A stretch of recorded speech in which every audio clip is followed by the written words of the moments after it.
சொல்ல ஒரே ஒரு விஷயம் தான் இதுக்கப்புறம் இப்படிலாம் ஒன்னா உழவு போந்தா உழ போறோம்.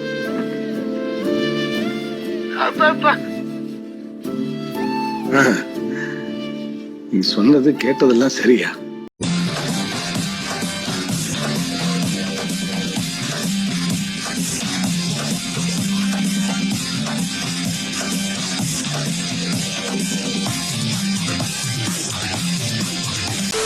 வணக்கம் கிரிக்கெட் ரசிகர்களே, welcome back to Tamil cricket trolls with you Vel present. Let's welcome Rahman de Villiers and ஸ்மித்தியன் ஆன் போர்ட்.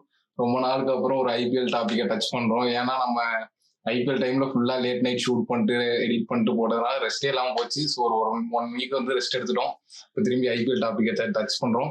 இன்னைக்கு மெயினா நம்ம என்ன பார்க்க போறோம்னா ஐபிஎல்ல ஸ்ட்ராங்கஸ்ட் 11 எல்லா டீமும் கம்பைன் பண்ணி ஒரு ஸ்ட்ராங்கஸ்ட் 11 வந்து நம்ம டிஸ்கஸ் பண்ண போறோம். ஓகே, வித் நம்ம வீடியோக்குள்ள போயிடலாம். ஃபர்ஸ்ட் யார் ஸ்டார்ட் பண்றீங்க?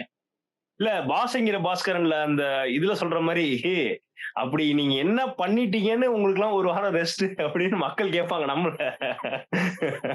ஓகே, பண்ணிட்டீங்களா என்ன பண்ணிட்டீங்களா ப்ரோ? நம்மளால ஒரு மணிக்கு தூங்குவோம்னு வச்சுக்கோங்க, உங்க 3 மணிக்கு தூங்குறவனா இருக்கான். கண்டிப்பா கண்டிப்பா. இல்ல சும்மா சொன்னேன். ஸ்டார்ட் பண்ணுங்க. ஃபர்ஸ்ட் எடுத்தோடனே ஐபிஎல் ஆல் டைம்னு சொல்றதுல ஐபிஎல் 2025 11 ஓவரால் 11 எல்லா டீமே கம்பைன் பண்ணி பார்க்கலான்னு ஒரு முடிவு. ஸோ வந்து ஃபர்ஸ்ட் நம்ம ஓப்பனிங் ஸ்லாட்ல இருந்து ஆரம்பிச்சிருவோம். ஓப்பனிங் ஸ்லாட்டு நான் ஃபர்ஸ்ட் சொல்லிடுறேன். ஃபர்ஸ்ட் ப்ரிஃபரன்ஸ் வந்து சாய் சுதர்ஷன். அவர் தான் ஃபர்ஸ்ட் லெஃப்ட் ஹேண்டர் ஓப்பனர். கண்டிப்பா வந்து இவ்வளவு ரன் ஸ்கோர் பண்ணிருக்காரு. ஆரஞ்சு கேப் வேற வாங்கியிருக்காரு. எல்லா மேட்சஸ்லயுமே கன்சிஸ்டன்டா ஸ்கோர் பண்ணிருக்காரு. இம்பார்ட்டன்டான மேட்ச்லப்ப கில்லு அவுட் ஆனா கூட இவர் வந்து கரெக்டா நின்று அடிச்சு கொடுத்திருக்காரு. ஸோ உங்க தாட் சொல்லிருங்க.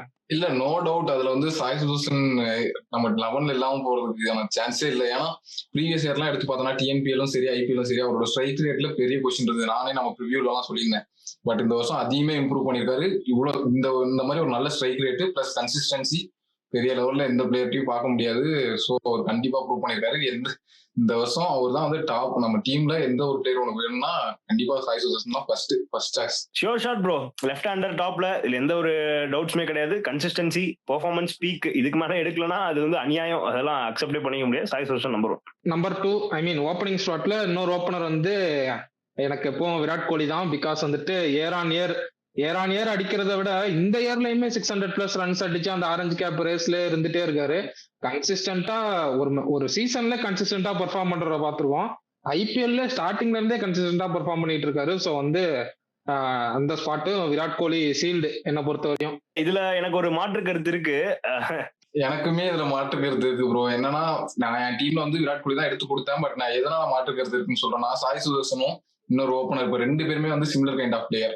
எஸ், சாய் சுதர்ஷன் வந்து இந்த வருஷம் ஸ்ட்ரைக் ரேட் இம்ப்ரூவ் பண்ணிருக்காரு. பட் அவங்க வந்து ரொம்ப ரிஸ்கி ஷாட்ஸ் போக மாட்டாங்க, கரெக்டுங்களா? அதனால இப்போ விராட் கோலியும் சரி சாய் சுதர்ஷனும் 2 பேரும் ஓப்பனர் இருந்தா பவர் பிளே கொஞ்சம் கேபிட்டலைஸ் பண்றதுக்கு மிஸ் ஆயிருமோன்னு தோணுது. 42-60 ஸ்கோர் பண்ணாங்க. அந்த 70-80 மார்ஜின் போறது வந்து கொஞ்சம் கஷ்டமாயிரும். ஸோ நான் விராட் கோலிக்கு பதிலாக வேற ஆப்ஷன்ஸ் யோசிச்சேன். பட் ரெக்கார்ட் வைஸ் பார்த்தா விராட் கோலி தான் போற மாதிரி இருந்தது. வேற ஆப்ஷன் நான் யாரை எடுத்திருப்பேன்னா ஆயுஷ் மாத்திரையை எடுத்திருப்பேன். ஏன்னா ஒரு இன்டென்ட் நல்லா இருந்தது. அதனால ஏங்க இந்த வருஷம் நீங்க ஸ்டாட்ஸ் எடுத்து பாத்தீங்கன்னா Virat Kohli, Mitchell mark stats நீங்க எடுத்துக்கோங்க.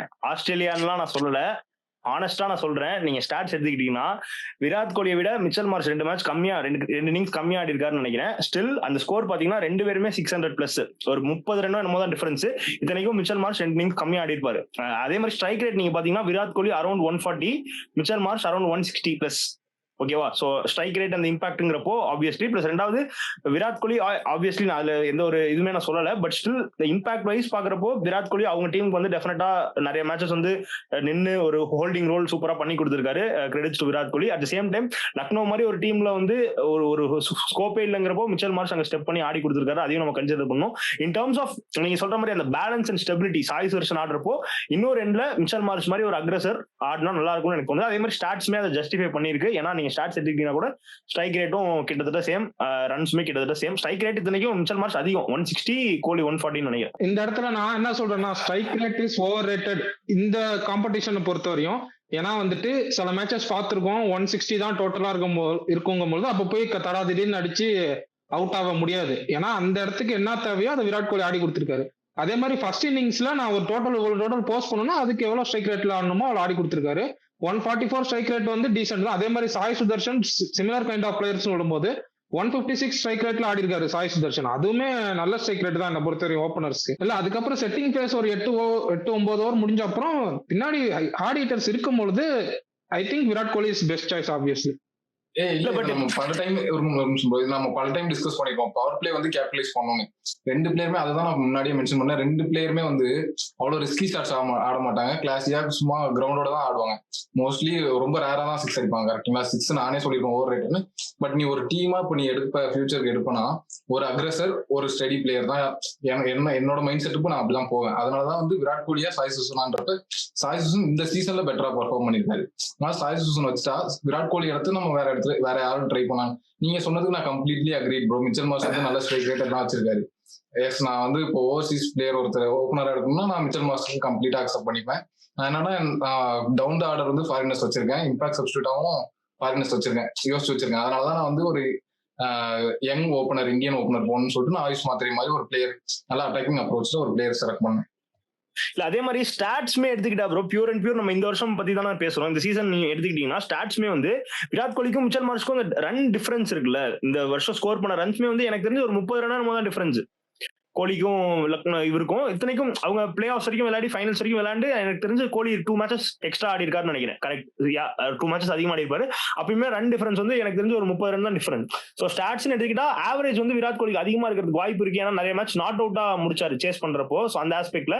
பட் அதை தவிர நீங்க ஓவரால் நீங்க ரன் இம்பாக்ட் ஸ்ட்ரைக் ரேட்னு பார்த்தா I think Mitchell Marsh deserves to open தான் நான் நினைக்கிறேன். இல்ல கடைசியில வந்து இது நம்ம இப்படி சொல்லிடலாம், ஆடியன்ஸோட ப்ரெடிக்டர் லெவன் வந்து சொல்லலாம்.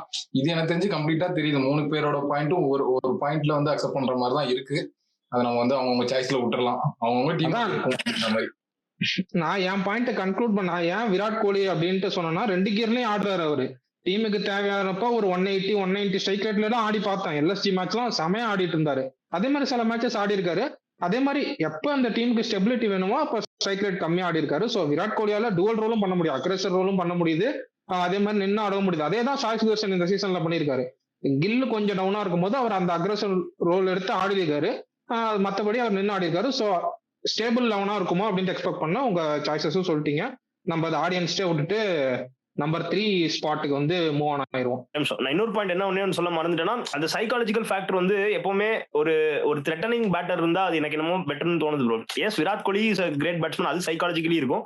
நான் சொல்றது அந்த அக்ரெசிவ் ரோல் வந்து ஆடுறப்போ அந்த பவுலர்ஸை பேக் ஃபுட்ல போட்டு எடுத்தோடனே ப்ரெஷர் போட்டு டிஸ்மேண்டில் பண்ணக்கூடிய பிளேயர்ஸ் வந்து நிறைய பேர் வந்து கம்ப்ளீட்டா அந்த ஸ்டார்டிங்லேயே வந்து கேம் எடுத்துட்டு போயிருக்காங்க. இப்போ ஃபார் எக்ஸாம்பிள் சில மேட்சஸ்லாம் நம்ம லாஸ்ட் ஐபிஎல்லுமே சரி, இந்த ஐபிஎல்லுமே சரி, இந்த 6 overs 80 ரன்ஸ்லாம் பாக்குறப்போ கம்ப்ளீட்டா பவுலிங் டீம் வந்து பேக் ஃபுட் போயிடுறாங்க. ஸோ அந்த ஒரு ரீசனுக்காக நான் மெயினா ப்ரிஃபர் பண்றேன். ஓகே, நீங்க அப்படியே நம்பர் 3 பேர். அதான் நான் ஸ்டார்ட் பண்ணிடுறேன். நம்பர் 3 வந்து நோ டவுட் நான் வந்து சூரியகுமார் யாதவ் தான் போவேன். எஸ், அவர் பொசிஷன் வந்து அங்க ஸ்டஃப்ல இருக்கு. பட் நம்பர் 3லயே நிறைய கேம் ஆடி இருக்காரு. அவரும் ரொம்ப கன்சிஸ்டன்டா இருந்திருக்காரு. 25+ வந்து சீசன் ஃபுல்லா ஸ்கோர் பண்ணிருக்காருன்றப்ப வேற ஆப்ஷனே என் மைண்ட்ல சுத்தமா வரல. நம்பர் 3 வேற யாராவது போடணும். எஸ், பட்லர் அந்த மாதிரி பெரிய பெரிய பிளேயர்லாம் இருந்தாங்க. பட் சூரியகுமார் யாதவோட கன்சிஸ்டன்சிக்கு யாரையும் ஈடு கொடுக்கல இந்த சீசன். அதுவும் ஸ்ட்ரைக் ரேட்டும் மெயின்லி கன்சிஸ்டன்சின்றத ஸ்ட்ரைக் ரேட்டுமே வந்து எல்லா மேட்சுமே 160 150+ ஸ்ட்ரைக் ரேட்ல தான் ஆடுவாரு. இல்ல இதுவும் நோ பிரைனர் தான். என்ன பொறுத்த வரைக்கும் சூரியகுமார் யாதவ் தான் நம்பர் 3. அதுல எனக்கு ஒரு மாற்று கருத்தே கிடையாது. ஸ்கை தான் ஒரு பில்லரா இருந்திருக்காரு டீமுக்கு. ஒரு டோட்டலா தாங்கி பிடிச்சிருக்காரு ப்ரோ. அப்படியே அவர் ரிவால்வ் பண்ணி தான் எல்லா பிளேயர்ஸுமே விளையாண்டாங்க. So definitely no brainer Suryakumar Yadav number 3 என்ன பொறுத்த வரைக்கும். நான் ஃபர்ஸ்ட் மேபி பட்லர் அந்த இடத்துக்கு சூட் ஆவாரோ, ஏன்னா அவருமே கன்சிஸ்டன்டா அந்த சீசன் வந்து பெர்ஃபார்ம் பண்ணிருக்காரு. அவரும் ஒரு 160+ ஸ்ட்ரைக் ரேட்ல ஆடி இருக்காருங்கும் போது மேபி பட்லர் வந்து அந்த பொசிஷன்ல நம்பர் 3 வந்து நான் ஆல்ரெடி நம்ம மேட்ச் முன்னாடி பேசுறப்ப மேபி பட்லர் ஓபன் பண்ணுமா அப்படின்னு நான் நிறைய இடத்துல பேசியிருந்தேன். பட் அந்த நம்பர் 3யும் டீசென்டா எடுத்து பண்ணிருக்காருங்கும் பொழுது I thought Buttler will be best chance. But Vel சொன்னது அக்செப்டட் தான். சூரியகுமார் யாதவ் என்னதான் வந்து மேபி இந்த சீசன்ல வந்து நம்பர் 4 இல்ல நம்பர் 5ல கொஞ்சம் ஷஃபிள் பண்ணி ஆடி இருந்தாலும் அவர் நம்பர் 3 பேட்ஸ்மேன் தான். அவரோட ரோல் வந்து நம்பர் 3 பேட்ஸ்மேன் தான். அவராலையும் டபுள் கியர் ஆட முடியுங்கும் போது ஒத்துக்கிறேன் சூரியகுமார் யாதவ் கரெக்ட் அந்த பொசிஷனுக்கு. 2 பொசிஷன் 3 பேரும் ஒரே கமெண்ட்டுக்கு அக்செப்ட் பண்ணிருக்கோம். அப்படியே நம்பர் 4 போயிருவோம். நம்பர் 4 ஸ்ரேயஸ் ஐயர் தான். அதே ஸ்ரேயஸ் ஐயர் தான் இந்த டீம் ஓவரால் 11 டீமோட கேப்டன். ஸோ வந்து number 4 position best suited for Shreyas Iyer. கன்சிஸ்டன்டா ஆடி இருக்காரு. எப்பப்பெல்லாம் டீமுக்கு வந்து அந்த கிரைசஸ்ல இருக்கோ அப்பெல்லாம் சேவ் பண்ணி கொடுத்துருக்காரு. ஸோ வந்து கண்டிப்பா ஸ்ரேயஸ் ஐயர் தான் நம்பர் 4. இல்ல அதே மாதிரி டீமுக்கு ஒரு கேப்டன் ஆஸ்பெக்டும் நம்ம யோசிக்கணும். ஸோ அந்த ஆஸ்பெக்ட் யோசிக்கிறப்போ அதுல பெஸ்ட் ஃபிட் ஸ்ரேயஸ் ஐயர் தான். ஸோ ஆப்வியஸ்லி அவரோட பெஸ்ட் பொசிஷன் நம்பர் 4 தான். அதே மாதிரி ஓவரால் பாக்குறப்போ காம்படிட்டிவ் வைஸ் வந்து வேற யாருமே வந்து அந்த அளவுக்கு is not on par with Shreyas Iyer for number 4 as well as captaincy. So அதனால ஸ்ரேயஸ் ஐயர் நம்பர் 4. நான் இங்க ஆக்சுவலா சொல்றதுக்கு எதுவுமே இல்லை, ரெண்டு பேருமே என் பாயிண்ட்டை தூக்கி நிறுத்திட்டீங்க. ஸோ நம்ம சொல்லி அதை எலாபரேட் பண்றதுக்கு கரெக்டா நானும் ஸ்ரேயஸ் ஐயர் தான் பேக் பண்ணிருப்பேன், அவர் தான் கேப்டன்சியும் கொடுத்துருப்பேன் நான் ஒரு டீம் எடுத்திருந்தேன். இல்ல நானும் இது கேப்டன்சி ஆஸ்பெக்ட்ல இருந்து கேப்டன்சி வித் பேட்டிங்கும் போது தான் நான் ஸ்ரேயஸ் ஐயர் ஐ சூஸ். அப்படி இல்லைன்னா வந்துட்டு நீங்க அந்த ஃபர்ஸ்ட் சொன்ன பாயிண்ட் அகைன் இங்கேயும் வரும். ஏன்னா கேஎல் ராகுலுமே பயங்கரமா ஆடி இருக்காரு, 13 மேட்ச் ஆடி 539 ரன்ஸ் அடிச்சிருக்காரு. அதுவுமே நம்பர் 4ல தான் மேக்ஸிமம் நம்பர் ஆஃப் மேட்சஸ் வந்து அவர் ஆடி இருக்காரு.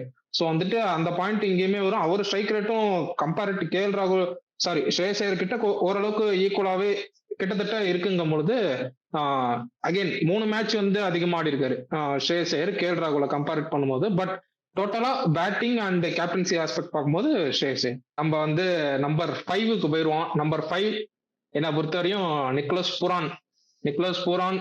ஐ keep him as number 5 and wicket keeper பேட்ஸ்மேனா நான் கன்சிடர் பண்றேன். இந்த சீசன்ல மேபி பண்ட் வெளில போனப்போ மட்டும் அவர் விக்கெட் கீப்பிங் பண்ணியிருக்காரு. பட் வந்து ஓவராலா அவரால் விக்கெட் கீப்பிங்கும் பண்ண முடியும், பேட்டிங்கும் ஆட முடியுங்கும் பொழுது லெஃப்ட் ஹேண்டர் பேட்ஸ்மேன், செம்ம எக்ஸ்ப்ளோசிவ். அந்த இடத்துல வந்து நம்ம சாய் சுதர்ஷன் ஒரு லெஃப்ட் ஹேண்டர் பேட்ஸ்மேன் சொல்லியிருந்தோம், அதுக்கப்புறம் லெஃப்ட் ஹேண்ட் பேட்ஸ்மேனே இல்லை. ஸோ வந்து நிக்கோலஸ் பூரான் அந்த இடத்துல வந்து போட்டு வச்சு பொழப்பாரு. லேட்டர் ஸ்டேஜஸ் வந்து அவரோட ஃபார்ம்ல பயங்கர டிப் இருந்துச்சு. ஏன்னா வந்து அவர் கொஞ்சம் சார்ட் அவுட் பண்ண மாதிரி இருந்தாரு. பட் ஸ்டில் எனிடே நிக்கோலஸ் பூரான்னா ஒரு த்ரெட்னிங் ஃபேக்டர் வந்து பட்டுச்சுன்னா தெரிச்சிருவாரு. So Nicolas பூரான். இல்ல அதான் என்ன பொறுத்த வரைக்குமே Nicolas பூரான் well suited number 3 or 4 அப்படின்னு தான் நான் நினைப்பேன் எப்பவுமே. பட் ஆனா ஆப்வியஸ்லி அங்க வந்து பெட்டர் பிளேயர்ஸ் இந்த வருஷம் வந்து விளையாடி இருக்காங்கிறப்போ பூரனுக்கு அந்த இடத்துல இடம் இல்லை. இல்லாட்டி நான் வந்து பூரன் தான் 3-4 சொல்லியிருப்பேன். பட் பர்ஃபார்மன்ஸ் வைஸ் பாக்குறப்போ இந்த வருஷம் நம்பர் 3 and 4ல Surya and Shreyas Iyer did comparatively better தான். ஸோ நம்பர் 5 பாக்குறப்போ நீங்க சொல்ற மாதிரி அந்த லெஃப்ட் ஹேண்டட் ஃபேக்டரும் நம்ம கன்சிடர் பண்ணணும். அதே மாதிரி guy who can take on the bowlers, dismantle பண்ண முடியும் ஆப்பனண்ட்டை, கம்ப்ளீட்டா வந்து பீட் பேஸ் பீட் ஸ்பின் கம்ப்ளீட்டா கழட்டி கொடுக்க முடியும். நம்பர் 5ல பண்ணுவாரா ஓகே, அது மேபி ஒரு debatable topic. But still Nicolas பூரான் is Nicolas பூரான் any day. So number 5 நான் அக்செப்ட் பண்ணிக்கிறேன் நிக்கோலஸ் பூரான். அந்த லெஃப்ட் ரைட் காம்பினேஷன்ல ஓகே ஓரளவு அக்செப்ட் பண்ணிக்கிற மாதிரி இருந்தது. பட் நான் என்னோட டீம்ல ஃபைனலா யார் கொண்டு போவேன்னா கிளாஸன் தான் கொண்டு போவேன். ஏன்னா அவர் ரெண்டு விதமான பேஸ்லயும் ஆடுவார். சப்போஸ் இயர்லி விக்கெட் விட்டா கொஞ்சம் ஆடியும் கொடுப்பாரு, நம்ம செஞ்சுரி அடிச்சது பார்த்துருக்கோம், நல்ல ஸ்ட்ரைக் ரேட்லயும் ஆடுவாரு. அவரு எனக்கு வந்து 2 ஆப்ஷன் இருந்தது, ஒன்னு கிளாஸன் இல்லாட்டி ஜிதேஷ் சர்மா. நல்லா ஜிதேஷ் சர்மா வந்து ஷார்ட் கம்மியா தான் ஆடுவாரு அவரு. அதனால நான் வந்து கம்பேரிட்டிவ்லி நான் கிளாஸன் போனேன். எனக்கு வந்து இதுல பூரானும் அக்செப்டபிள் தான். லெஃப்ட் ரைட் காம்பினேஷன் இருக்கு, நல்ல இனிஷியலா அந்த டோர்னமெண்ட் நல்லா ஸ்டார்ட் பண்ணாரு. பட் எனக்கு வந்து கிளாஸன் தான் என் டீம்ல இருப்பான்ற மாதிரி நான் ப்ரெடிக்ட் பண்ணேன். ஓகே சோ நான் இப்ப நம்பர் 3 சூர்யா, நம்பர் 4 ஸ்ரேயஸ் ஐயர் சொல்லிருக்கோமா, நம்பர் 5 வந்து நிக்கோலஸ் பூரான் சொல்லிருக்கோம். ஓகே இல்ல என்ன அதான் கண்டினியூயிங் வித் திஸ் என்ன பொறுத்த வரைக்கும் நம்பர் 6 கிளாஸன் ஓகே. ஏன்னா இந்த இதுல வந்து நம்ம வேற வழி இல்லாம எடுக்கணுங்கிறப்போ நம்பர் 6 வந்து எனக்கு தெரிஞ்சு ஹென்ரி கிளாசன் இஸ் பெட்டர் தான் நான் நினைக்கிறேன். ஏன்னா நம்பர் 5ங்கிறத விட ஆப்வியஸ்லி நம்பர் 6ல கூட கிளாஸனால ஆட முடியும், அடாப்ட் பண்ணி ஆட முடியும். மேபி நீங்க ஜிதேஷ் சர்மா சொல்லலாம். பட் எனக்கு தெரிஞ்சு கிளாசன் பூரன் 5-6 வந்து டெஃபினெட்லி ஸ்ட்ராங் தான் நான் நினைக்கிறேன். இல்ல டெஃபினட்டா நான் அதுல வந்து கம்ப்ளீட்டா டிஃபர் ஆறேன். எனக்கு இந்த இடத்துல வந்து ஒரு fast bowling allrounder, medium pace allrounder தேவை. அப்பதான் அந்த 6 பவுலிங் ஆப்ஷனும் வரும். கம்பேரிட்டிவ்லி இந்த சீசன்ல எந்த ஃபாஸ்ட் பவுலிங் ஆல்ரவுண்டர் நல்லா பண்ணாருன்னு கேட்டா யாருமே இல்லை ப்ரோ. ஆக்சுவலா சொல்லணும்னா எந்த ஃபாஸ்ட் பவுலிங் ஆல்ரவுண்டும் இந்த சீசன் த்ரூ அவுட்டா நல்லா பண்ணல. கம்பேரிட்டிவ்லி இப்ப யாரும் நம்ம என் டீம்ல வச்சுக்கலாம்னு ஆசைப்படுவோம்னா ஹர்திக் பாண்டியா தான். ஏன்னா ஒரு சில டைம் பவுலிங்ல போட்டு 5-4 எடுத்தாரு, பேட்டிங்ல எல்லா மேட்சும் அடிக்கல, 2 மேட்சோ 3 மேட்சோ தான் அடிச்சாரு. ஆனா நல்ல ஸ்ட்ரைக் ரேட்ல அடிச்சாரு, மற்ற மேட்ச் எல்லாம் சொதப்பிட்டாரு. பட் அங்கங்க ஸ்டெபிலிட்டி கொடுக்க முடியும். அதனால நான் ஹர்திக் பாண்டியா தான் என்னோட டீம்ல வச்சுப்பேன் நம்பர் 6ல. நானும் ஹர்திக் பாண்டியா நம்பர் 6. ஏன்னா வந்துட்டு அதே தாட்டு தான். பவுலிங்லயும் நல்லா பண்ணிருக்காரு. லேட்டர் ஸ்டேஜஸ்ல அவருக்கு பவுலிங் கொடுத்துக்கல, அது ஏன்னு எனக்கு இன்னுமே புரியல. பட் ஸ்டில் பவுலிங்லயும் நல்லா பண்ணிருக்காரு. சில மேட்சஸ்ல பேட்டிங்லயும் நல்லா கடைசியில வந்து குரூஷியல் ரன்ஸ் டீமுக்காக அடிச்சு கொடுத்துருக்காரு. ஸோ வந்து நம்பர் 6 எனக்கு வந்து ஹர்திக் பாண்டியா தான். பவுலிங் ஃபேக்டர் வைஸ் யோசிச்சா ஒரு 5th பவுலர் இல்லாம ஒரு 6th பவுலர் டீமுக்கு தேவைதான். ஏன்னா அப்பப்போ ஏதாவது பிரேக் ஓவர் போடணும். ஸோ அதனால வந்து ஷட் டவுன் ஓவர் போடுறதுக்கு தேவைப்படும். ஸோ அந்த ஆஸ்பெக்ட்ல ஓகே. பட் பியூர்லி பேட்டிங் தான் எனக்கு பொறுத்த வரைக்கும் Klaasen greater than Pandya. So bowling wise okay accept. Number 7 number 6 and number 7 shuffle பண்ணி ஆடிக்கலாம் அப்படின்னாலும் எனக்கு நம்பர் 7ல வந்து மேபி சஷாங்க் சிங் கரெக்டா இருப்பாரோ அப்படின்ட்டு தோணுது. ஏன்னா அவருமே த்ரூ அவுட் த சீசன் வந்து நல்லா பேட்டிங் ஆடி இருக்காரு. தேவையான டைம்ல வந்து ரன்ஸ் அடிச்சு கொடுத்துருக்காரு. நிறைய மேட்சஸ் வந்து சிங்கிள் ஹேண்டடா கூட நிறைய டைம் ரன்ஸ் அடிச்சு கொடுத்துருக்காரு. So I go with Shashank Singh on number 7. இல்ல எனக்கு 6th பவுலிங் ஆப்ஷனா நம்ம ஹர்திக் பாண்டியா வந்து நம்பர் 6லயே எடுத்துட்டோம். அதுக்கப்புறம் சஷாங்க் சிங் பேட்டிங் வராருன்னா இப்போ நீ சஷாங்க் சிங் முன்னாடி போட்டோம்னா உனக்கு பவுலிங் ஆப்ஷன் கம்மியாயிரும். எனக்கு தெரிஞ்சு இதுக்கு இல்ல bowling option இருக்குமே. இல்ல இப்ப நம்ம இம்பாக்ட் பிளேயரோட சேர்த்து இல்ல இம்பாக்ட் சப்ஸ்டியூட் எப்போதைக்கு சேர்க்காதீங்க ப்ரோ. நம்ம அது கடைசியில வந்து அந்த இம்பாக்ட் சப்ஸ்டியூட் வச்சு நம்ம டிஸ்கஸ் பண்ணிக்கலாம். இப்போதைக்கு நீங்க 11ல ஃபர்ஸ்ட் பவுலிங்னு வச்சுக்கோங்களேன், 6 பவுலிங் ஆப்ஷன் உங்க டீம்ல இருக்கணும். அப்படி யோசிச்சு பாருங்க. அப்படி ஏன் சொல்றேன்னா இப்ப இம்பாக்ட் பிளேயர் இருந்தா நான் கிளாஸ் தான் எடுப்பேன். ஏன்னா என்ன பொறுத்த வரைக்கும் 7, 8, 9, 10, 11 பிளஸ் இம்பாக்ட் பிளேயரா நான் வந்து ஒரு எக்ஸ்ட்ரா பவுலிங் ஆப்ஷன் நான் சூஸ் பண்ணிப்பேன். அதனால நான் இம்பாக்ட் பிளேயர் இருந்தா நான் சொல்றேன். இம்பாக்ட் பிளேயர் இல்லைன்னா நான் ஹர்திக் பாண்டியா அக்செப்ட் பண்ணிப்பேன். சோ அதனால தான் நான் கேக்குறேன் இம்பாக்ட் பிளேயர் இருக்கா இல்லையா. இப்போ ஃபர்ஸ்ட் பவுலிங்னா நீ உன் டீம்ல 5 பிளேயரோட தான் போற. அப்ப நீ ஓவர்சீஸ் அந்த இம்பாக்ட் சப்ஸ்டியூட் வந்து நீ பேட்டிங்க்கு செகண்ட் இன்னிங்ஸ் தான் பேக் பண்ற. ஃபர்ஸ்ட் பவுலிங்னா அங்கேயே 6 பவுலர் இருக்கணும்ல, 6 பவுலிங் ஆப்ஷன் இருக்கணும்னு சொல்லிட்டு நான் ஃபர்ஸ்ட் பேட்டிங்க்கு சொன்னா நீ ஃபர்ஸ்ட் பவுலிங்க்கு சொல்ற அதான் டிஃபரன்ஸ். சரி ஓகே, அதான் நம்ம இம்பாக்ட் சப்ஸ்டியூட் வரும்போது அதை நம்ம கரெக்டா ஆல்டர்னேட்டிவா பேசிக்கலாம். இப்போ நான் நம்பர் 4ல நான் யார் சொல்லுவேன்னா குர்னால் பாண்டியா தான். அந்த அந்த தூதுவனை தான் நான் சொல்லுவேன். கண்டிப்பா நல்லா பண்ணிருக்காரு. நம்பர் 7 தான் நான் சொல்றேன். அதுக்கப்புறம் வந்து 3 பேசரு ஒரு ஸ்பின்னர் வந்துருவாரு. சோ நம்பர் 7ல தான் நானும் சொல்றேன். குர்னால் பாண்டியா தான் நம்பர் 7ல பேக் பண்றேன். குர்னால் பாண்டியா வந்து பேட்டிங்கும் நல்லா பண்ணிருக்காரு. டெல்லி கூட ஒரு மேட்ச்ல 70+ அடிச்சாரு. பவுலிங்ல வந்து அவர் வந்து கேம்ல இருந்தே எடுக்க முடியாது. எல்லா மேட்சுமே கன்சிஸ்டன்டா வந்து எக்கனாமிக்கலா போட்டாரு, இல்லைன்னா விக்கெட் எடுத்தாரு. ரெண்டுமே சேர்ந்து கூட பண்ணாரு. நம்பர் 7ல வந்து குர்னால் பாண்டியா தான். பாண்டியா பிரதர்ஸ் தான் எனக்கு 6 and 7. இல்ல அதான் நான் வந்து 6 கிளாஸ் வச்சுக்கிறேன், 7 நான் ஹர்திக் பாண்டியா வச்சுக்கிறேன். ஓகே, நான் ஒத்துக்கிறேன். குர்னால் பாண்டியா தான் தூதுவன் வருவன் மாறி பொழிந்தது. அதே மாதிரி வந்து தூதுவன் வந்தன் குர்னால் பாண்டியா. மோஸ்டா இதுக்கு முன்னாடி ஐபிஎல் சீசன்லாம் எடுத்து பாத்தீங்கன்னா எக்கனாமிக்கலா இருப்பாரு, விக்கெட்ஸ் காலம்ல இருக்க மாட்டாரு. இந்த டைம் ரெண்டுமே பண்ணிட்டாரு. விக்கெட்ஸ் காலம்லே இருந்தாரு, எக்கனாமிக்கலா. பட் டீமுக்கு எப்பப்பெல்லாம் பிரேக் த்ரூ வேணுமோ அப்பெல்லாம் குர்னால் பாண்டியா வந்தாரு. ஸோ வந்து Krunal Pandya at number 7. So அடுத்து போயிடுவோம். அடுத்து பவுலர்ஸ்க்கு வந்துருவோம். பவுலர்ஸ் வந்துட்டு நம்பர் 8, நம்பர் 9 அப்படி போறதை விட அப்படிதான் போகணும். பட் யாரும் வந்து இவனை விட இவன் பெட்டரா பேட்டிங் ஆடுவான், அவனை விட அவன் பெட்டரா பேட்டிங் ஆடுவான்னு சொல்லாதீங்க. நாங்க ஒரு லிஸ்ட் வச்சிருக்கோம். அந்த பவுலர்ஸ் எப்படி வேணா ஷஃபிள் பண்ணிக்கலாம். பட் ஸ்டில் நம்பர் 7 வரையும் சொல்லியாச்சா? 7 வரையும் சொல்லியிருக்கோம். நம்பர் 8 எனக்கு வந்து நூர் அகமது தான். நூர் அகமது வந்து சிஎஸ்கேக்கு வந்து கன்சிஸ்டன்டா பெர்ஃபார்ம் பண்ணிருக்காரு. அண்ட் ஆல்சோ ஸ்டாட்ஸ் படி பார்க்கும்போது நூர் அகமது வந்து இந்த சீசன் என்னதான் சிஎஸ்கேக்கு இந்த சீசன் ஒரு டிப்பா இருந்தாலும் நூர் அகமதோட பெர்ஃபார்மன்ஸ் வந்து பீக்ல இருந்திருக்கு through out the season. So வந்துட்டு நூர் அகமது. எனக்கும் இந்த இது நீ சொன்ன அதே 2 பிளேயர்ஸ் தான் 50-50 ஆப்ஷன் தான் எனக்கு. ஆனா நூர் அகமது தான் நான் என் டீமை கொண்டு போவேன். ஏன்னா அவர் நல்லாவே போடுறாரு, லென்த்தும் கன்சிஸ்டன்டா வேரி பண்றாரு, 2 சைடும் வந்து ஸ்பின் பண்றாரு. ஸோ நான் அவரோட தான் போவேன். ஒரு லெக்கி வந்து மோரோவர் 1 டைமென்ஷனா தான் போவோம். கூகுள் அப்பப்போ போடுவாரு. அவரும் நல்ல ட்ரிக்ஸ் ஆக்சுவலா வச்சிருந்தாரு, நல்லாவே போட்டாரு ஆக்சுவலா லெஃப்ட் ஹேண்டர்லாம். ஸோ ரெண்டுமே எனக்கு 50-50 தான். நான் வந்து என் டீம் பிளேயிங் லெவல்ல யாரை சொல்லுவேன்னா நூர் அகமது சொல்லிடுவேன். இல்ல அதான் பர்சனலி எனக்கு டிக்வேஷ் ராதி ரொம்ப பிடிக்கும், அந்த ஆட்டிடியூட், அந்த கேரக்டர். பட் ஆனா ஸ்டாட்ஸ் வைஸ் பாக்குறப்போ விக்கெட் காலம்ஸ்ல வந்து நூர் அகமது ஸ்டாண்ட் அவுட். ஏன்னா வந்து T20 கேம்ல நீங்க wicket is very important. Yes டிக்வேஷும் எடுக்கிறாரு அப்பப்போ இன்டர்வல்ஸ்ல. பட் நூர் அகமது வந்து வெறும் லைக் ஒரு எடுத்தா ஒரு 3 விக்கெட் அந்த மாதிரி கொத்தா எடுக்கிறாரு. விச் இஸ் ஒரு கம்ப்ளீட்டா ஒரு டர்ன் அரௌண்ட், ஒரு கேம் சேஞ்சிங் ஒரு பவுலரா இருந்திருக்காரு. So obviously Noor Ahmad. டோட்டலா இப்படி சொல்லிடலாம் 3 பேர் இல்ல 9, 10, 11 3 பேர் எல்லாம் அக்செப்ட் பண்ணி போன்னு நினைக்கிறேன். பும்ரா, ஹெசல்வுட், பிரசித் கிருஷ்ணா, ஹேசல்வுட் இதுல வந்து நோ டவுட். ஏன்னா இந்த 3 பிளேயருமே செம ஸ்டார் பெர்ஃபார்மரா இருக்காங்க அவங்க டீமுக்கு. பிரசித் கிருஷ்ணா பர்பிள் கேப், ஜஸ்பிரீத் பும்ரா வந்து சரியான கம்பேக். அந்த இன்ஜுரில இருந்து வந்துட்டு இன்ஜுரி இவருக்கு தான் இருந்துச்சான்ற மாதிரி இருக்கு. ஏன்னா ப்ரீவியஸ் சீசன்ல கூட அப்பப்போ ஒரு மேட்ச் விக்கெட் எடுக்காம போயிடுவாரு. இந்த சீசன் கன்சிஸ்டன்டா விக்கெட் எடுத்துட்டே இருந்திருக்காரு. அதே மாதிரி ஹேசல்வுட், ஐயோ அதுக்கெல்லாம் வார்த்தையே தேவையில்ல. ஆர்சிபி இப்போ ஹேசல்வுட் இல்லாதப்ப இந்த பிளே ஆஃப்க்கு முன்னாடி நினைக்கிறேன் 1 or 2 மேட்சஸ் வந்து பயங்கரமா ஸ்ட்ரகிள் பண்ணாங்க. வந்ததுக்கு அப்புறம் கம்ப்ளீட்டா டிஃபரன்ஸ் தெரிஞ்சுது. ஸோ ஹேசல்வுட் வந்து பவுலிங் யூனிட்ல இருந்து எடுத்துட்டா பெரிய இம்பாக்டே அவர் கிரியேட் பண்ணிருக்காரு ஆர்சிபி. வாயில் அடிங்க ஹெசல் கார்டன் சொல்லுங்க அப்படின்னு இன்டர்வியூல கேட்டுட்டு இருக்காங்க ஹெசல்வுட். ப்ரோ நாளைக்கு மேட்ச் ப்ரோ நினைச்சேன் ப்ரோ, ஏதோ சொல்ல காத்திருக்கீங்க நீங்க சிரிச்சிட்டு இருக்கும் போதே நினைச்சேன். ஓகே யா கரெக்ட் தான். ஓவராலா வந்து ஜஸ்பிரீத் பும்ரா, ஹேசல்வுட், பிரசித் கிருஷ்ணா அக்செப்டட் தான். ஏன்னா வந்துட்டு ஸ்டாட் ஸ்பீக்ஸ் ஃபார் தெம்செல்ஃப்ங்கிற மாதிரி இதெல்லாம் நோ பிரெய்னரு. இப்ப வாங்க இம்பாக்ட் பிளேயரா யாரை உள்ள கொண்டு வருவீங்க? நான் அகெயின் நான் சொல்லி முடிச்சிடுறேன்.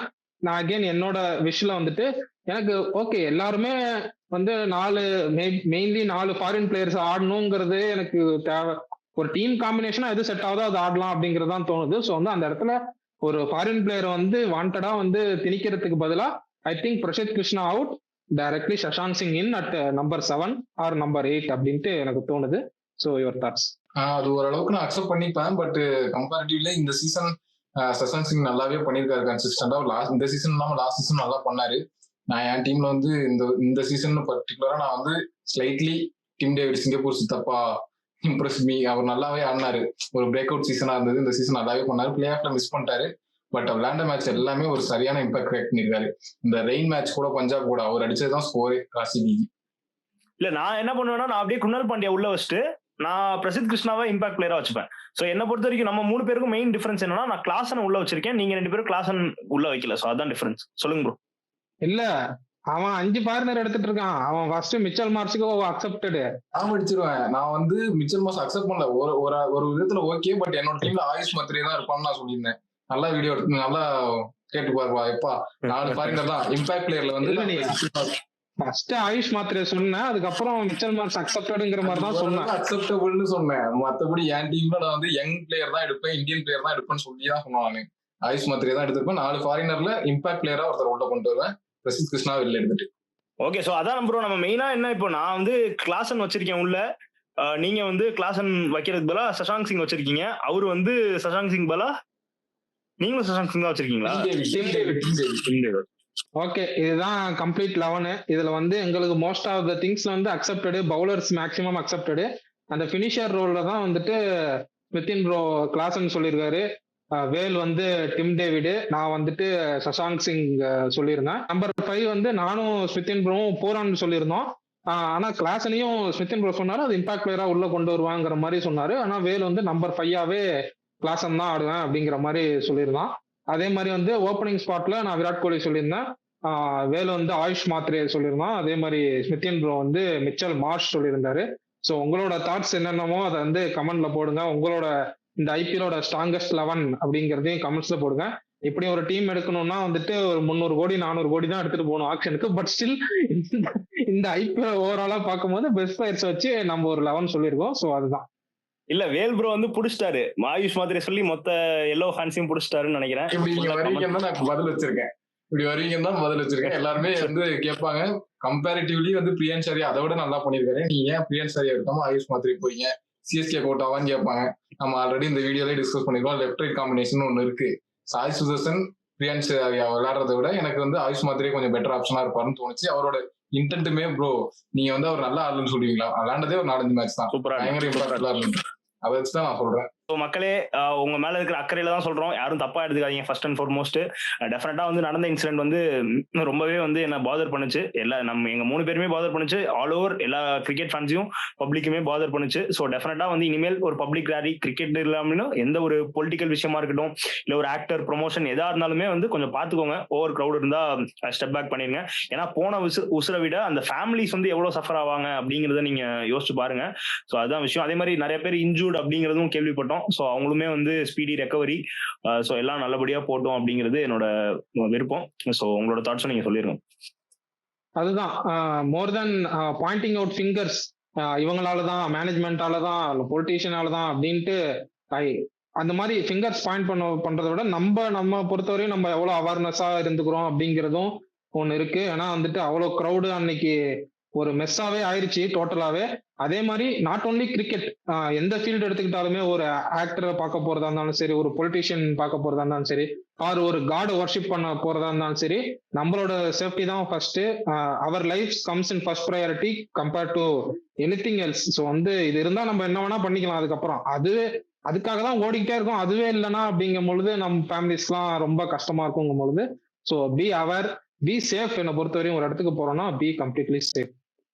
ப்ரோ ஆக்சுவலி எனக்கு ரொம்ப பாதர் பண்ண விஷயம் என்ன அப்படின்னா, தப்பா எடுத்துக்காதீங்க, நான் ஹானஸ்டா சொல்லிடுறேன். எனக்கு வந்து அந்த ஆம்புலன்ஸ் வந்து ஒரு அந்த 11 பேர் இறந்தப்போ ப்ரோ நான் ரீல் பார்த்தேன். அவர் வந்து சொல்றாராம் கன்னடால இந்த மாதிரி 11 பேர் இறந்துட்டாங்க அப்படின்னு சொல்லிட்டு. அதை பின்னாடி வந்து சோகமா தானே ப்ரோ இருப்பாங்க, எல்லாம் பின்னாடி கத்திட்டு இருந்தாங்க ப்ரோ. அந்த வீடியோ தான் வந்து எனக்கு ரொம்ப டிஸ்டர்ப் ஆகி, அதனாலதான் எனக்கு ரொம்ப அஃபெண்ட் ஆயிடுச்சு. அதனாலதான் வந்து ஃபேன் பேஸ் வந்து நான் போட்டு இப்படி சொன்னேன். பட் எல்லாருமே அப்படி கிடையாது. பட் நிறைய இன்சிடென்ட்ஸ் வந்து ரொம்ப டிஸ்டர்பிங்கா இருந்ததுனாலதான் நான் வந்து ஃபேன்ஸ் வந்து ரொம்ப அக்ரெசிவா ரொம்ப ஹார்ஷா இருக்காங்க அப்படிங்கிறது நான் சொன்னேன். அதான் ப்ரோ, நம்ம எல்லாரையுமே வந்து பிளேம் பண்ண முடியாது. இப்போ அந்த மாதிரி ஒரு 18 இயர்ஸ் ஜெயிச்சிருக்காங்க, அவங்க எல்லாமே இப்போ வந்து got carried away by emotion.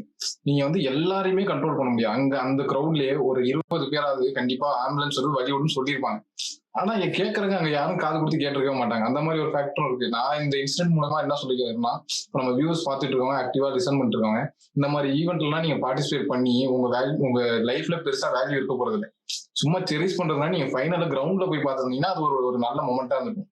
ஜெயிச்சு முடிச்சுட்டு இந்த கப்பு சும்மா ரோட்ல பரேட் போறதை பார்த்து பெருசா அது மெமரி நமக்கு கிரியேட் ஆகாது. இந்த மாதிரி அதுவும் ஹியூஜ் க்ரௌட் இருக்கும்போது உங்க லைஃப் ரிஸ்கிங் இந்த ஆக்டிவிட்டி எல்லாம் தேவையான்ற மாதிரி எனக்கு ஒண்ணு இருக்கு. நெக்ஸ்ட் டைம் இந்த மாதிரி போகும்போது இந்த மாதிரி க்ரௌடட் பிளேஸ்க்குலாம் பெருசா போய் அது வந்து பிளேஸ் இல்லை. உங்களோட அந்த competitive nature, never give up attitude காட்டுறதுக்கான இடம் அங்க இல்லை. அந்த க்ரௌடை பார்த்துட்டா ஸ்ட்ரெயிட்டாவே பேக் அடிச்சு போயிடலாம் வீட்டுக்கு. அது ஒரு ஃபேக்டர் எனக்கு கண்டிப்பா தோணிட்டே இருந்தது. அதுதான் எல்லாமே ஆத்தரைஸ்டா அவங்க கையில இப்ப ஏதாவது ஒரு பாஸோ இல்ல அந்த மாதிரி ஏதாவது ஒண்ணு இருக்கும் பொழுது நீங்க போறீங்கன்னா ஒரு ஆர்கனைஸ்டா இருக்கும், அது மாதிரி நடக்கும். பட் வந்து எதுவுமே இல்லாதப்ப அங்க போயிட்டு கூட்டத்தோட கூட்டமா இது பண்றது எப்ப வேணா என்ன வேணா ஆகலாம். நம்ம மேல பாத்துட்டு இருப்போம், கீழே ஏதாவது தடுக்கி விழுந்து அப்படி கூட நிறைய சான்சஸ் இருக்கு. சோ வந்துட்டு அந்த மாதிரி கிரௌட வந்து அவாய்ட் பண்ணிக்கிறது இல்ல ப்ரோ. அதுல இன்னொரு விஷயம் என்னன்னா ப்ரோ, இப்போ ஃபார் எக்ஸாம்பிள் இப்போ கடைசியா நம்ம இந்த T20 வேர்ல்டு கப் ஒரு பரேட் நடந்துச்சுல்ல, சோ அங்க வந்து சேஃபா நடந்துச்சு. ஸோ ஆப்வியஸ்லி அங்க இருக்கிற மக்கள் என்ன நினைப்பாங்க, ஆல்ரெடி ஒரு பரேட் நடந்துச்சு, அப்பெல்லாம் எல்லாம் நார்மலா இருந்துச்சு, அதனால போறதுல எந்த தப்பும் இல்லை அப்படிங்கிற மாதிரி தான் அவங்க நினைச்சிருப்பாங்க. ஸோ டெஃபினட்டா அதுல வந்து மக்கள் மேல நம்ம எதுவும் சொல்ல முடியாது. ஆர்கனைசர்ஸ் அண்ட் பொலிட்டீஷியன்ஸ் அவங்க எல்லாம் கொஞ்சம் பார்த்து பண்ணியிருந்திருக்கணும். பட் நீ சொல்ற மாதிரி பின் பாயிண்ட் பண்றதுக்கு ஒன்றும் இல்லை. வாட் எவர் ஹேப்பன் இனிமேல் வந்து கொஞ்சம் தே ஷுட் பி ரெஸ்பான்சிபிள். ஆனா இதுக்கு வந்து அந்த விஷயம் வந்து ஒரு டீப்பா எடுத்து அனலைஸ் பண்றாங்கன்னா கவர்மெண்டா இருந்தாலும் சரி, ஆர்கனைசர் இருந்தாலும் சரி, நிறைய பேர் சஸ்பெண்ட் பண்ணிட்டாங்க ப்ரோ. கமிஷனரை சஸ்பெண்ட் பண்ணிட்டாங்க. அவரு நம்ம சொல்றாரு எங்களுக்கு இதுக்கு சம்பந்தமே இல்ல, பொலிட்டீஷியன்ஸ் இன்வால்வ் ஆனாங்கன்னு. கவர்மெண்ட் வந்து எங்க இதுல இது நடக்கல அப்படிங்கிறாரு. ஆனா அவரு தான் வந்து போய் ஏர்போர்ட்ல வெல்கம் பண்றாரு, எல்லாம் பண்றாரு. சோ அதை பத்தி நம்ம டீப்பா பேச வேணாம். சோ அப்படியே விட்டுலாம் ப்ரோ. அதே மாதிரி ஆர்சிபியோட அந்த marketing manager and event manager அவங்களையும் ஏதோ சஸ்பெண்ட் பண்ணிருக்காங்க அப்படின்னு பார்த்தேன். அதே மாதிரி அந்த அட்மினியுமே வந்து போட்டு பயங்கரமா போட்டு பொழந்துட்டு இருந்தாங்க ட்விட்டர்லாம். சொல்லுங்க ப்ரோ. ஒன் மோர் திங் இது என்னன்னா, நிறைய பேர் ஃபேன்ஸ் ஃபைட்டா கொண்டு போயிடுறாங்க. இது நான் மெயினா என்ன சொல்லிக்கணும்னா, 11 பேர் இறந்துட்டாங்கன்னு சொல்றாங்களா, அவங்களாம் என்ன சிஎஸ்கே ஃபேன், எம்ஐ ஃபேனா இருப்பாங்கன்னு நினைக்கிறீங்களா? யாருமே இது வேணும்னு செய்யறவங்க இல்ல. வந்தவங்க எல்லாருமே அந்த ஆர்சிபியோட செலிப்ரேஷன் பார்க்க தான் வந்திருக்காங்க. அது ஒரு ஆக்சிடென்ட் மாதிரி நடந்துச்சு. அந்த கிரௌட்ல யாராலையுமே எதுவுமே பண்ண முடியல. சோ இதுல இருந்து ஒரு ஃபேன் ஃபைட்டா கிரியேட் பண்ண நினைக்கிறது எனக்கு சரியா பட்ட. ஒரு பக்கம் பாத்தீங்கன்னா ஃபேன் ஃபைட்டா கிரியேட் பண்ண ஒரு கூட்டம் தெரியுது. இன்னொரு பக்கம் பாத்தீங்கன்னா அது ஸ்டேட் ஃபைட்டா கிரிக்கெட் பாப்பாங்களானே எனக்கு தெரியல ப்ரோ. கிரிக்கெட்டே பார்க்காம கூட கர்நாடகா ஜெயிச்சிச்சு தமிழ்நாட்டு அப்படி ஒரு கூட்டம் கிளம்பிடுது. சோ இதுக்கெல்லாம் வந்து நீங்க இந்த டிராப்புக்கெல்லாம் விழுவாதீங்கன்னு சொல்றேன். கிரிக்கெட் ஃபேனா இருக்கீங்களா, அங்கெல்லாம் ஆர்குமெண்ட் எல்லாம் போகணும்னு அவசியமே இல்லை. ஏன்னா ஒரு ஃபேன் பார்த்தேன் ப்ரோ, ஒரே நிமிஷம், ஒரு ஃபேன் பார்த்தேன். அந்த மொமெண்ட் தெரியும் எப்படி இருக்குன்னு. ஆர்சிபி வின் பண்ணிட்டாங்கன்னா அவங்க ஃபேன்ஸ் வந்து பயங்கரமா செலிப்ரேட் பண்ண போறாங்க. நீங்க அவங்களுக்கு வெறுப்பேற்றுற மாதிரியோ இல்ல ஏதோ வேணும்னே பண்ண மாதிரி தான் இருந்தது. எனக்கு என்னமோ அந்த க்ரௌட்ல சிஎஸ்கே டிஷர்ட் மாதிரி நான் போய் காட்டுவேன்டான்னு அங்கெல்லாம் ஒரு நினைச்சிருந்தா கொஞ்சம் கான்சியஸா அவரோட வேற ஏதாவது ஒரு டிஷர்ட்டை மாட்டு போயிருக்கலாம். இந்த பிரச்சனையை கிரியேட் பண்ணக்கூடாதுன்னு நினைச்சிருந்தா. சோ அவருமே வேணுமே கிரியேட் பண்ணணும் தான் போனாரு. எல்லாருமே இதாயிட்டாங்க, ட்ரிகர் ஆயிட்டாங்க. நம்ம யாருமே இதுல குறையே சொல்ல முடியாது. இல்ல ஓகே, அதான் ப்ரோ. டிஷர்ட் வந்து காட்டுறது மேபி தப்பா இருக்கலாம், பட் போடுறது நான் தப்பு சொல்ல மாட்டேன். ஏன்னா போடுறது அவங்க விருப்பம், அது என்ன வேணா போட்டுக்கலாம், அது நம்ம எதுவும் சொல்ல முடியாது. பட் இப்படி காட்டியிருந்தா அது கண்டிப்பா ட்ரிகர் ஆக தான் செய்யும். அது ஓகே. இல்ல நான் சொல்ல வந்த விஷயம் என்னன்னா, ஒருத்தர் வீடியோ போட்டிருந்தாரு. அதுல என்ன சொல்லியிருந்தாரு, மென்ஷன் பண்ணியிருந்தாருன்னா, ராயல் சேலஞ்சர்ஸ் பெங்களூர் தான், அது வந்து கர்நாடகா கன்னடிகாவே கிடையாது. ஸோ கன்னடாக்கும் அந்த டீமுக்கு ஒரு சம்பந்தமே கிடையாது அப்படின்னு சொல்லிட்டு அவர் சம்பந்தமே இல்லாம ஏதோ ஒரு வீடியோ போட்டிருந்தாரு. அதை நான் இன்னும் டீப்பா அனலைஸ் பண்ணல. மேபி அது உண்மையா கூட இருக்கலாம். அது ஃபுல்லா பாசிட்டிவ் கமெண்ட் தான் இருந்துச்சு. ஸோ அந்த மாதிரி ஒரு வீடியோ ஒன்று போயிட்டு இருந்துச்சு. இன்னொரு விஷயம் என்னன்னா ப்ரோ, எனக்கு ரொம்ப ஹர்ட் ஆன விஷயம் என்னன்னா, ஆர்சிபி பெர்ஸ்பெக்டிவ்ல வந்து நிறைய பேர் வந்து ரத்தக்கரை படிஞ்சிருச்சு டிராஃபில அப்படின்னு சொல்லிட்டு ஆர்சிபியை போட்டு ரொம்ப மார்க் பண்றாங்க. அது ரொம்ப தப்பு இல்ல ப்ரோ. என்னமோ ஒரு அன்பார்ச்சுனேட் இன்சிடென்ட் தான். இப்படி நடக்கும்னு அவங்க எதிர்பார்த்ததும் கிடையாது. சோ அப்போ வந்து நீங்க இதுதான் சான்ஸ்னு சொல்லிட்டு ரத்தக்கரை படிஞ்சிருச்சு, அடுத்த வருஷம் ஜெயிலுக்கு போக போறீங்க அப்படி இப்படின்னு சொல்லிட்டு அந்த மாதிரி இதெல்லாம் வந்து ரொம்ப ரப்பிஷ் ப்ரோ. அப்படி வந்து பண்ணக்கூடாது. அது வந்து ரியலி டிஸ்ரெஸ்பெக்ட்ஃபுல். அப்படி பண்றவங்க எல்லாருக்குமே நான் சொல்லிக்கிறேன், அது ரொம்ப தப்பு. இல்ல ஆக்சுவலி ட்விட்டர்ல எக்ஸ்ல வந்துட்டு அரெஸ்ட் கோலி அப்படின்னா போட்டு ட்ரெண்ட் பண்ணிட்டு இருந்தாங்க. அது ஒரு செப்பரேட் கூட்டம், அது வந்து ஹேட்டர்ஸ் கூட்டம். கோலியை வந்து டார்கெட் பண்ணிட்டு இருந்தாங்க. ஒரு பிளேயர் பெர்ஸ்பெக்டிவ்ல இருந்து பார்க்கும் பொழுது நான் வருஷங்கள்லாம் விட்டுருங்க, அந்த இத்தனை வருஷம் ஆடினாரு அதெல்லாம் விட்டுருங்க. ஒரு 3 months நடந்திருக்குன்னா ஐபிஎல், அந்த 3 monthsமே அவங்களோட ஃபுல் ஃபோக்கஸுமே அந்த கோச்சுக்கா இருக்கட்டும், அந்த டீமுக்கா இருக்கட்டும், எல்லாருக்குமே வந்து ஒரே எண்ணம் வந்துட்டு அந்த டைட்டில் அடிக்கணும் அப்படிங்கிறது தான். ஆர்சிபின்னு சொல்ல எல்லா டீமுக்குமே காமனா வந்துட்டு அந்த ஒரு தாட் மட்டும்தான் வந்திருக்கும். அவங்க வந்து இவ்வளவு உழைப்ப போட்டு அந்த டைட்டில் அடிச்சிருக்காங்க. அந்த டைட்டில வந்துட்டு இங்க அவங்கள வர வச்சு அவங்கள இது பண்ண வைக்கிறது மேனேஜ்மெண்ட்டோ பொலிட்டீஷியனோ நான் இன்னும் வந்து அந்த ஃபைனல் வெர்டிக்ட் வரல கோர்ட்ல இருந்து, அதனால நான் எதுவுமே தப்பா சொல்ல விருப்பப்படல. பட் ஸ்டில் அவங்களோட பொறுப்பு இதை வந்து ஆர்கனைஸ் பண்ணி ப்ராப்பரா நடத்த வேண்டியது அவங்களோட பொறுப்பு. ஒரு பிளேயரா அவங்களால என்ன பண்ண முடியும், வந்து நிக்க தான் முடியும். அவங்க அப்படி ஆர்கனைஸ் பண்ணாங்க அப்படின்னா அவங்க வந்து நிக்க தான் முடியும். வேற அவர் ஒன்னும் குச்சி எடுத்துட்டு போய் எல்லாரும் அடிக்க முடியுமா, இல்ல கிரௌட வளர்க்க முடியுமா? ஆப்வியஸ்லி அவர் ஒன்றும் பண்ண முடியாது அந்த இடத்துல. கம்ப்ளீட்டா நான் அக்ரி பண்ணிக்கிறேன். எனக்கு இந்த இடத்துல தான் வந்து நான் ஆல்ரெடி ஸ்மித்தியன் ப்ரோட்டியும் நிறைய டைம் சொல்லியிருந்தேன். எனக்கு என்ன ஒரே ஒரு டிஸ்அக்ரிமெண்ட் இருக்குன்னா, இப்போ உங்கள்கிட்ட ஒரு ஹியூஜ் ஃபேன் பேஸ் இருக்கு, உங்களை பார்க்க தான் நிறைய பேர் வராங்கன்னா, எஸ் கிரிக்கெட் வந்து ஒரு ஆடியன்ஸ் புல்லிங் கேம் தான். இப்போ ஆடியன்ஸ் இருந்தாதான் அவங்களுக்கு எல்லாமே ரெவன்யூஸ் எல்லாமே அவங்களோட கரியரே வந்து ஆடியன்ஸ் தான். ஓகேவா? அப்படி இருக்கும்போது அவங்க செல்ஃபிஷா இருக்காங்க. இப்போ இந்த மாதிரி இன்சிடென்ட் நடந்தாலுமே ஷார்ட்டா ஐம் கட்டட்னு சொல்லிட்டு போட்டுறாங்க. இப்போ வின் பண்ணும்போது அவ்வளோ எக்ஸ்பிரசிவா அதை எக்ஸ்பிரஸ் பண்ணிப்பாரு விராட் கோலி அவரோட இன்ஸ்டாகிராம் போஸ்ட்ல.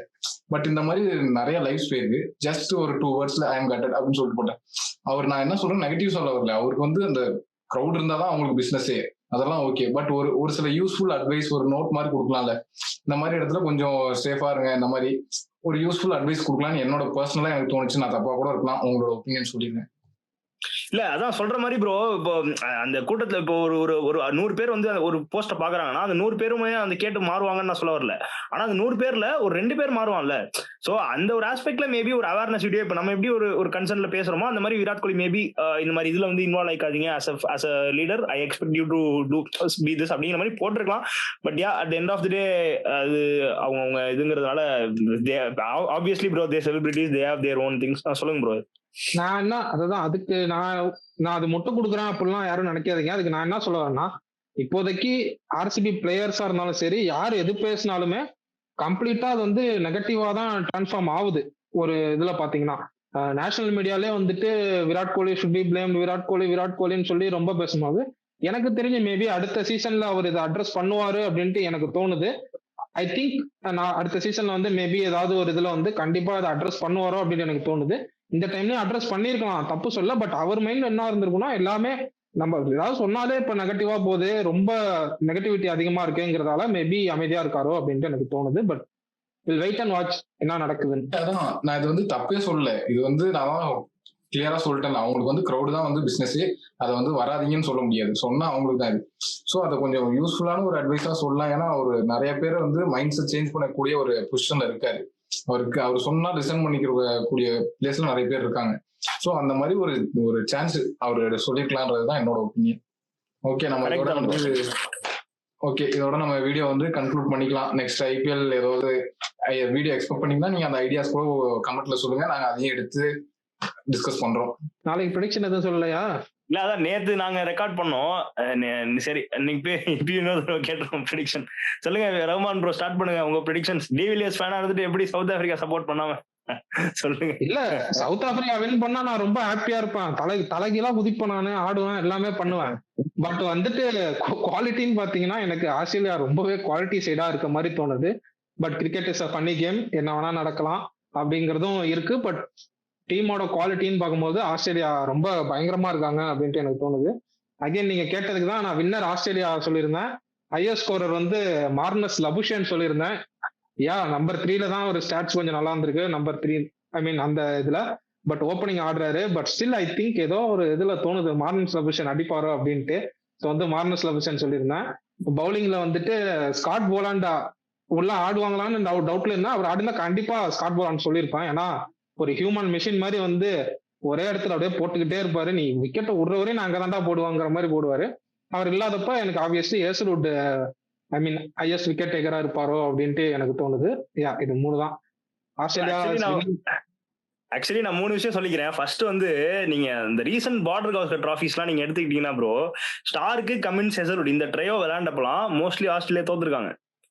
எப்பெல்லாம் ஹெசல்வுட் இல்லாம போலாண்ட் விளையாடிருக்காங்களோ அப்பெல்லாம் ஆஸ்திரேலியா ஜெயிச்சிருக்காங்க. நீங்க கடைசியான விளையாண்ட பிஜிடி 5 மேட்ச் நடந்துச்சா ப்ரோ, அந்த 5 மேட்ச்ல ஜெயிச்ச 3 மேட்ச்மே போலாண்ட் விளையாடி இருப்பாரு. அப்ப நாளைக்கு தோத்துருவாங்களா?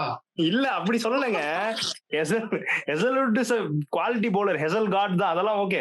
பட் தெரியல அது அப்படி வந்து ஹிஸ்டரி ஐ மீன் ரீசன்ட் டைம்ஸ்ல அந்த ஃபார்ச்சூன்ஸ் அப்படி இருக்கு. அது என்னவோ நாளைக்கு என்ன நடக்கும் போது எனக்கு தெரியல. அதான் ஹெசல்வுட் ஃபைனலும் தோத்ததே கிடையாது, அதுவும் ஒரு ஹிஸ்டரி இருக்கு. அது கரெக்ட் தான். ஆர்சிபி வீடியோல சொன்னப்பே வேலு சொன்னா நீ எங்க இருந்தா ஸ்டாட்ஸ் தூக்கிட்டு வந்துடுறடா, ஆனா அதான் நடந்துச்சு. அதே மாதிரி ஹேசல்வுட் இதுவரை எந்த ஃபைனலுமே லூஸ் பண்ணது கிடையாது. And he deserves it. எல்லா ஃபைனல்லுமே பெர்ஃபார்ம் பண்ணிருக்காரு ப்ரோ. நீங்க ஸ்டாட்ஸ் எடுத்து பாத்தீங்கன்னா எம்பா போமா டெஸ்ட் கேப்டனா மேட்சே தோத்தது கிடையாதாம் ப்ரோ.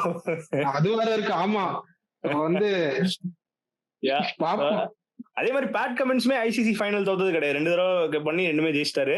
சோ ஸ்டாட்ஸ் வந்து எல்லா சைடும் தான் இப்படியே பேசிட்டே இருங்க. வேர்ல்ட் டெஸ்ட் சாம்பியன்ஷிப் வந்து டிரா டிராஃபி வந்து ஷேர் வரும்போது எந்த ஸ்டாட்டுமே ஃபெயில் ஆகல. அப்படி ஆயிரும் போது ஆக்சுவலி நேத்து நம்ம டிஸ்கஸ் பண்ண விஷயம் பாத்தீங்களா?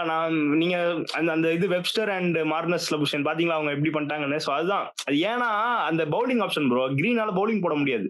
சோ அவங்களுக்கு வந்து அந்த 5 ஓவர் 10 ஓவர் வந்து ஓட்டணும், தள்ளணும். சோ அதனால வந்து வேற ஆப்ஷன் இல்லாம வெப்ஸ்டர் எடுத்திருக்காங்க.